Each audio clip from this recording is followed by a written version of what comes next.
اور جاوید لطیف جو ہیں وہ 8 دن کی ان پر پابندی لگائی جائے گی. از دیٹ انف؟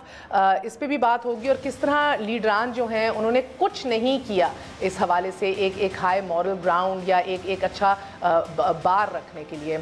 آغاز کرتے ہیں. ہمارے ساتھ ایک بار پھر تعارف کروائے دیتی ہوں. میاں منان ہیں, ممبر قومی اسمبلی ہیں, بڑی کھری دو ٹوک بات کرتے ہیں, بڑے شوق سے آج بلایا ہے کہ شاید ادھر بھی ایز یوزول بس پارٹی لائن نہیں ٹوکی جائے گی. ہمارے ساتھ اپوزیشن لیڈر پنجاب اسمبلی میاں محمود الرشید صاحب موجود ہیں. ماروی سرمد صاحبہ ہیں, اگین دو ٹوک بات کرتی ہیں, نڈر ہیں, تجزیہ کار ہیں, کسی تعارف کی محتاج نہیں. ہمارے ساتھ موجود ہیں مفتی حنیف قریشی صاحب, مذہبی اسکالر ہیں. آج کیونکہ نیریٹیوز کے اوپر بھی بات کرنی ہے, وزیر اعظم نے ایک بیانیہ تبدیل کرنے کی بات کی ہے, بہت بولڈ سٹانس لیا ہے آئیڈیا سے. اس کے اوپر بات کریں گے کہ کیا جنگیں ہتھیاروں سے تو نہیں بیانیے سے ہی جیتی جاتی ہیں, مگر کیا صرف ایک بیان دینے سے ہی کام ہو جائے گا. ایک آغاز کرتے ہیں. سب کا شکریہ ادا کرتی ہوں. السلام علیکم. میں میاں منان آپ ہی سے آغاز کروں گی. ہمیں بار بار دھرنے کے دوران بھی یہ بتایا گیا اور بار بار آپ کی لیڈرشپ ایک ہی بات ریٹریٹ کرتی رہتی ہے کہ ہم اقتدار کی سیاست کرتے ہیں, اقتدار کی نہیں. تو مجھے بتائیں, جو مغلظات جو لطیف صاحب نے بولیں, یہ کون سے اقتدار کی سیاست ہے صاحب؟ بسم اللہ الرحمن. دیکھیں, میں بات یہ ہے, میں پہلے دن سے, اس دن بھی میں ہاؤس میں موجود تھا, میں ہاؤس کے باہر میں موجود تھا. میرا ایک اپنا آئیڈیا ہے, آپ اور میں اور سارے بہنوں بیٹیوں والے ہیں, کہ اس بات کو میرے خیال کے مطابق جتنا اچھالا گیا ہے نہیں اچھالنا چاہیے تھا. اگر اس بات کو اتنا سوشل میڈیا پہ اور میڈیا پہ نہ اچھالا جاتا اور اس پارٹی کی طرف سے بھی نہ اچھالا جاتا تو شاید یہ ڈیڈ ایشو ہو جاتا. ایک سیکنڈ سر, قطع کلامی مات ادھر رک جائیے. ڈسکس کر کے میری عرض سن لیں, پہلے میری عرض سن لیں. آپ نے میرا نقطہ نظر پوچھنا ہے نا, تو پوچھیں پورا. میرے خیال کے مطابق اس کو بار بار ڈسکس کر کے, مراد سعید ہمارا بھائی ہے, ہمارا کلیگ ہے, ہمارے لیے قابل احترام ہے, ہم اس کی کوئی عزت نہیں بڑھا رہے. تو فار گاڈ سیک میں ہاتھ جوڑ کے سب سے کہتا ہوں کہ اس معاملے کو میڈیا پہ نہ لائیں. وہ چلا گیا ہے, کمیٹی میں چلا گیا, کمیٹی کسی کو سزا دیتی ہے, جو دیتی ہے وہ مختلف پارٹیوں کے آنریبل ممبران ہیں جن پہ مشتمل کمیٹی ہے. اس کے بارے میں بھی کوئی رائے نہیں دے سکتا کہ وہ کمیٹی کیا فیصلہ کرے, اور کمیٹی کا فیصلہ ہمیں ہر فیصلہ, چونکہ وہ کمیٹی ہمارے دوستوں ساتھیوں کی ہے, ہمارے کولیگز کی ہے, ہمارے سینئر کی ہے, وہ ہمیں دل و جان سے قبول ہے. تو یہ تو ہے ہمارا نیریٹیو. اب مجھے نہیں پتا کہ اس کے علاوہ کیا نیریٹیو بلڈ کرنا ہے.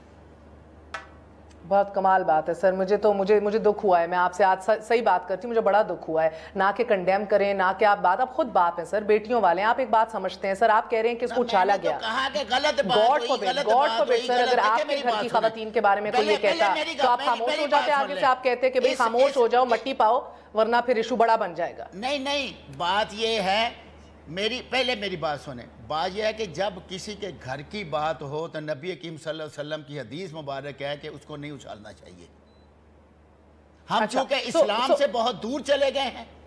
سر مفتی صاحب ہمارے ساتھ ایک موجود ہے نا, ان سے بھی پوچھ لیتے ہیں کہ اور کیا کیا کہا گیا ہے. کسی کے بارے میں غلط الزام بھی لگانا, حضرت عائشہ کی ہمارے پاس مثال ہے, قرآن کے اندر کوٹڈ ہیں. جی پہلے یہاں کون غلط الزام نہیں لگاتا؟ یہ تو پورے کا پورا رات کو شو ہی چلتا ہے غلط الزامات پہ. ہمیں تو 4 سال ہو گئے یہ غلط الزامات کو فیس کرتے ہوئے.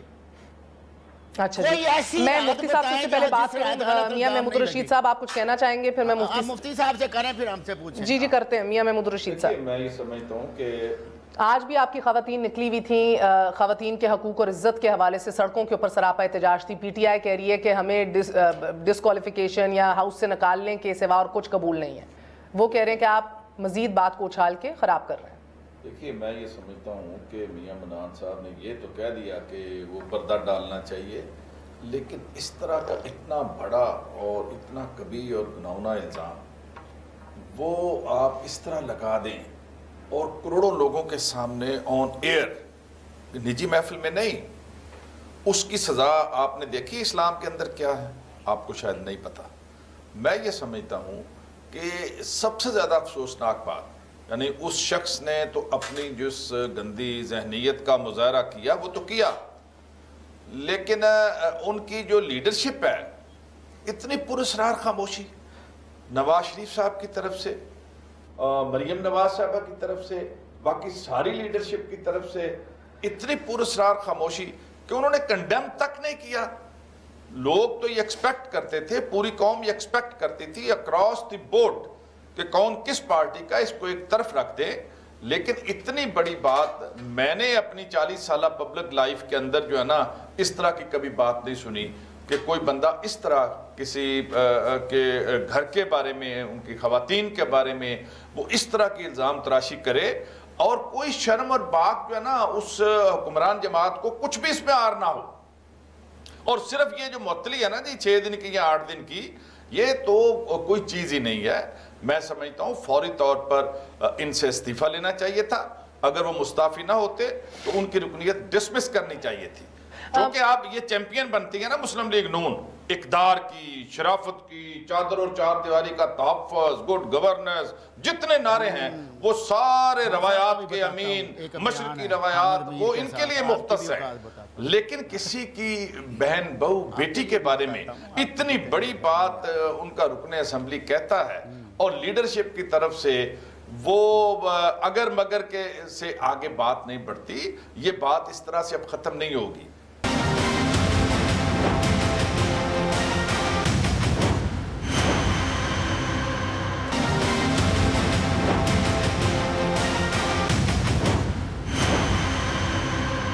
کیونکہ ابھی حوالہ دیا ہے انہوں نے, مجھے میں آپ سے جاننا چاہتی ہوں کہ کسی عورت پہ الزام لگانا, پبلکلی لگانا, ہمارا دین کیا کہتا ہے اس حوالے سے؟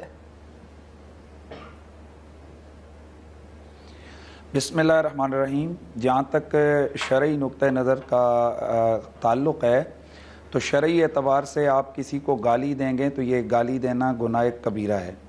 اور اگر کسی نیک سیرت خاتون پر آپ بے حیائی کا الزام لگاتے ہیں تو اسلام کہتا ہے کہ اس کو ثابت کرنے کے لیے 4 گواہوں کو لے کے آؤ, اور اگر وہ گواہی نہ دے سکیں تو پھر ایسے شخص کو 80 کوڑے مار کے ہمیشہ کے لیے اس کی گواہی ناقابل قبول سمجھی جائے گی. محترمہ, میں دونوں حضرات کی میں نے باتیں سنی ہیں, ہمیں بڑا افسوس ہوا ہے دونوں حضرات پہ, اور سب سے زیادہ تو انہوں نے ہمارے جو پی ٹی آئی کے ہمارے بھائی ہیں, انہوں نے وزیر اعظم صاحب پہ افسوس کا اظہار کیا ہے کہ اتنا بڑا معاملہ ہو گیا کہ مراد سعید صاحب کی بہنوں کے حوالے سے ایک غلط رویہ اختیار کیے ان کے ایک ممبر اسمبلی نے, تو ان کو کتنا غصہ آیا. محمود الرشید صاحب, کاش کہ آپ وزیر اعظم کے صاحب کے حوالے سے اس چیز پہ زیادہ غصہ دکھانے کے بجائے آپ 1.5-2 مہینے ہوئے ہیں ہمارے سوشل میڈیا پہ ہمارے نبی پاک صلی اللہ علیہ وسلم کی اس طرح سے توہین ہو رہی ہے, حضور کے ازواج مطہرات کو ننگی گالیاں معاذ اللہ ثم معاذ اللہ دی جاتی رہی ہیں, صحابہ کرام کی توہین ہوئی ہے, اور وزیر اعظم صاحب حسب معمول خاموش رہے. جی تو میڈم میری بات پوری ہو جائے کہ کاش کہ ہمارے محمود الرشید صاحب اس وقت جس طرح آپ کو ابھی افسوس ہو رہا ہے کہ وہ ایک ممبر اسمبلی نے مراد سعید کی بہنوں کو گالی دی, تو وزیر اعظم صاحب کیوں خاموش رہے؟ جناب اپوزیشن لیڈر صاحب, ہم لوگ بھی آپ ہی کی طرف دیکھ رہے تھے کہ میرے بھائی مراد سعید کی بہنوں کی عزت میرے سر آنکھوں پر, لیکن خدا کی قسم نبی کی بیٹیوں سے زیادہ ان کی عزت عظیم نہیں ہے. رسول اللہ کی عزت سے زیادہ نہ کسی ماں کی عزت زیادہ ہے, نہ کسی کی بہن کی عزت زیادہ ہے, نہ کسی لیڈر کی عزت زیادہ ہے. اور مراد سعید صاحب کے لیے بھی میں کہوں گا کہ آپ کو اپنی بہن کی گالی پہ تو اتنا غصہ آیا کہ آپ نے مکہ مار دیا, لیکن تمام ایم این ایز, تمام ایم پی ایز 2 مہینے ہوئے رسول اللہ کی توہین ہوتی رہی, آپ میں سے سارے گنگے بیٹھے رہے, کسی کو اتنی جرت نہیں ہوئی کہ وہاں پر اسمبلی کے فلور پر آپ کھڑے ہو کر اس کی مذمت کریں. سر اس کے اوپر آئیں گے, یہ ایک سیکنڈ. پنجاب اسمبلی میں مذمت کی قرارداد کی ہے, اس سے پہلے تو یہ چھپی ہوئی بات تھی, میں کچھ سوشل میڈیا اتنا زیادہ دیکھتا نہیں. جب یہ بات کورٹ میں آئی ہے تو اس میں دیکھیں اس پہ کوئی کوئسچن نہیں, یہ ہماری جو ہے نا زندگیاں بھی قربان ہیں اس بات. اچھا سر, ایک سیکنڈ مجھے اجازت دیجئے, ایک second sir, I need to go back on the topic and we'll get to that topic as well, مگر please let me direct the show. Marvi صاحبہ, مجھے یہ بتائیے گا کہ یہ 8 دن کی جو پابندی کا ذکر کیا ہے, یہ آپ کی نظر میں کافی ہے؟ بہت بہت شکریہ مہر بخاری صاحبہ. مہر دیکھیں, یہ چیزیں جو ہیں ڈسپروپورشنیٹ ہوتی ہیں، اور یہ ایک انتہائی سنگین بات ہے کہ ہماری تمام سیاسی جماعتوں کے جو مرد حضرات ہیں وہ خواتین کے بارے میں بات کرتے ہوئے اسی قسم کی جو ہے بد احتیاطی کا مظاہرہ کرتے ہیں. ابھی بہت دن نہیں ہوئے پتافی صاحب جو سندھ اسمبلی میں آپ نے ان کا واقعہ عباسی کے ساتھ جو کیا، اس سے پہلے خواجہ آصف صاحب کا واقعہ دیکھا، بالکل بلایا، اور اس کے بعد خواجہ آصف صاحب نے جو ہے شینی مزاری صاحبہ کے بارے میں کہا، اور اس سے پہلے آپ چلے جائیں تو خیر پی ٹی آئی کی طرف سے تو ماشاءاللہ خواتین کی کبھی جو ان سے مخالف ان کے اختلاف رائے رکھتی ہیں ان خواتین کی کوئی عزت ہوتی نہیں ہے. معذرت کے ساتھ محمود الرشید صاحب تشریف رکھتے ہیں، آپ کی میں بہت عزت، محمود الرشید صاحب کو بلکہ جانا چاہیے سوشل میڈیا پہ، وہ دیکھیں کہ مریم کے ساتھ کیا کر رہے ہیں ان کے پی ٹی آئی کے، وہ دیکھیں کہ مریم کے ساتھ کیا کر رہے ہیں، مریم کے بارے میں کتنی غلیظ باتیں کی گئی، بیگم نسیم ولی خان صاحبہ کے بارے میں کی گئی. اچھا، اور یہ ان کو تو چھوڑ دیں، پی ٹی آئی اور یہ تو ایک طرح سے معتدل جماعتیں ہیں جو ہماری اسلامی ریلیجیس پارٹیز ہیں، آپ ان کا بھی تو ملاحظہ کریں کہ کیا حالات ہیں ان کے. جس وقت میرے ساتھ جے یو آئی ایف کے سینیٹر صاحب نے بد کلامی اور بدتمیزی اور فزیکل اسالٹ کرنے کی کوشش کی تھی، تو اس وقت جے یو آئی ایف کے فضل الرحمان صاحب نے کون سا بیان دے دیا تھا؟ دبک گئے تھے سب کے سب. کوئی ایک ان میں سے ان کی خواتین بھی جو ہے وہ میرے ساتھ کھڑے ہونے کو تیار نہیں تھی جب باقی تمام پارٹیز نے میرا ساتھ دیا تھا. اوکے جی، ایک وقفہ لے لیں جی. وزیر اعظم نے کہا ہے کہ ہمیں کے بیانیوں کو تبدیل کرنے کی ضرورت ہے، دین کے بیانیوں کو تبدیل کرنے کی ضرورت ہے. ایک رائٹ ونگر یا رائٹ آف سینٹر کی طرف سے، ایک لیڈر کی طرف سے، یہ بہت بڑی بات ہے، مگر اس بات کی بیکنگ کے لیے کون سے اقدامات ہوں گے امپلیمنٹیشن کے لیے؟ یقین مانیے ان ٹرمز آف نیریٹیوز، بیانیہ، in terms of way headed کس سمت میں ہم جا رہے ہیں. ایک وزیر اعظم کا یہ بیان بہت معنی خیز ہے، بہت قابل تحسین ہے. ایک وقفہ لے لیں، وقفے کے بعد حاضر ہوتے ہیں. اور وہ جج صاحب جنہوں نے کہا ہے کہ لبرلزم دہشت گردی سے بڑی دہشت گردی ہے، اس کو بھی ذرا سمجھنے کی کوشش کریں گے اس بیان کو. اسٹے ود نیوز آئے.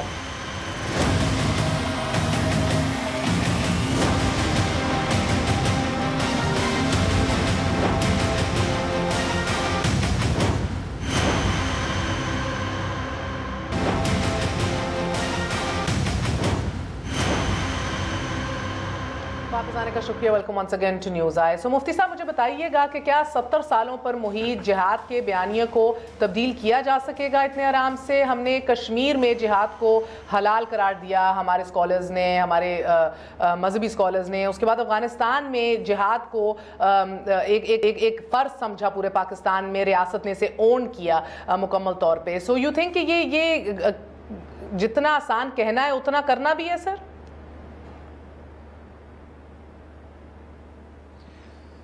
دیکھیں میڈم، جہاں تک جہاد کا مسئلہ ہے، الجہاد مادن الی یوم القیامہ، میرے نبی پاک نے ارشاد فرمایا جہاد قیامت تک جاری رہے گا.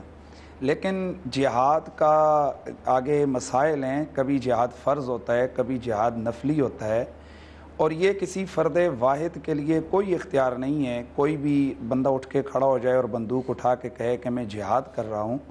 اسلام اس کی کبھی بھی تائید نہیں کرتا ہے.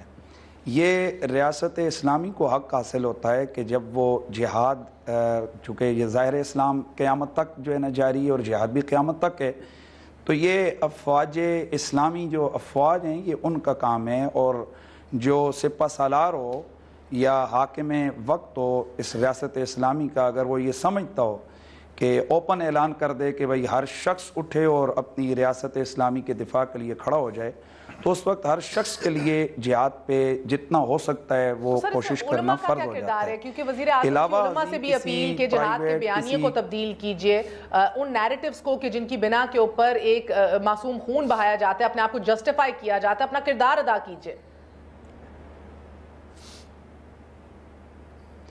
دیکھیں میڈم، آپ بھی سمجھتی ہیں، ہم بھی سمجھتے ہیں، ساری پاکستانی قوم کو پتہ ہے کہ علماء نے تو جب بھی ملک پہ، قوم پہ مشکل گھڑی آئی، باوجود ہزاروں اختلافات کے وہ تو ایک پلیٹ فارم پہ کھڑے ہو گئے. مجھے آج تک پوری پاکستانی تاریخ میں ایک واقعہ بتائیے کہ جب قوم پریشانی کے عالم میں ہو، ملک کے اوپر پریشانی آئی ہو اور علماء آپس میں دست و گریباں ہو رہے ہوں. یہ تو سیاستدان ہیں، ان کو دیکھیے وہاں پاکستان پہ دہشت گرد جنگیں لڑ رہے تھے. ہم سارا ملبہ سیاستدانوں کے سر ڈال دیتے ہیں. کیا ہر ایک نے اپنی 1.5 انچ کی مسجد نہیں کھولی ہوئی؟ کیا ہر کوئی دیکھیں میڈم،